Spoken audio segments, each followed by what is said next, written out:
गेहूं काटिला रे यारवा होई फलन बो बधार गइली। चलिए दोस्तों, आपको मेरा थंबनेल देखकर आई गाना सुन के पता एकदम चल गया होगा कि किस धुन पर गाना लिखा गया है। पवन सिंह के ट्रैक पर फलाना वो फरार भइली, इसी धुन पर लिखे हैं फलाना वो बधार गइली। तो चैता गाना लिखे हैं, फ्री में लिखे हैं आप लोगों के लिए। तो जो गाना शुरू में सुना है तो वो फिर से स्टार्ट कर रहे हैं। वीडियो को पूरा फुल देखिए, गारंटी के साथ कहते हैं ये जो सिंगर गाना गाएंगे ना तो पक्का हिट करेगा। तो इस गाने को मिस न करिए, जाइए स्टूडियो में गाइए। तो चलिए, चैता गाना फ्री में लिखे हैं, स्टार्ट करते हैं। स्क्रीन पर देखिए, लक्स गो। चलिए, ये मुखड़ा है, देखिए हम मुखड़ा को गा रहे हैं कि जहिया से चढ़ल बाटे चैत के महीना, करेली काम हो सब कोई से दोगीना। ए हो जाना तड़ा कि जहिया से चढ़ल बाटे चैत के महीना, करेली काम हो सब कोई से दोगीना।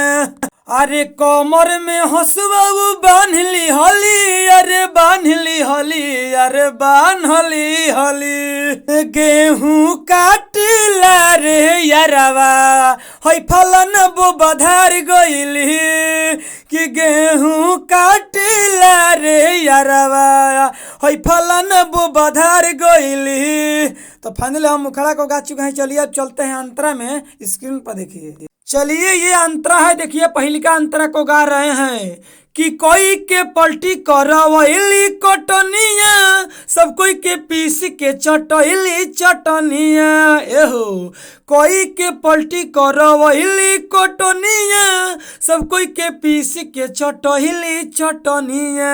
अरे पियावा पतन को न विचार कइली, हाँ विचार कइली, विचार कइली कि गेहूं काटिला रे यारवा होई फलाना बो बधार गइली, कि गेहूं काटिला रे यारवा होई फलाना वो बधार गइली। तो फाइनली हम अंतरा को गा चुके हैं। चलिए अब चलते हैं दूसरा का अंतरा में। स्क्रीन पर देखिए।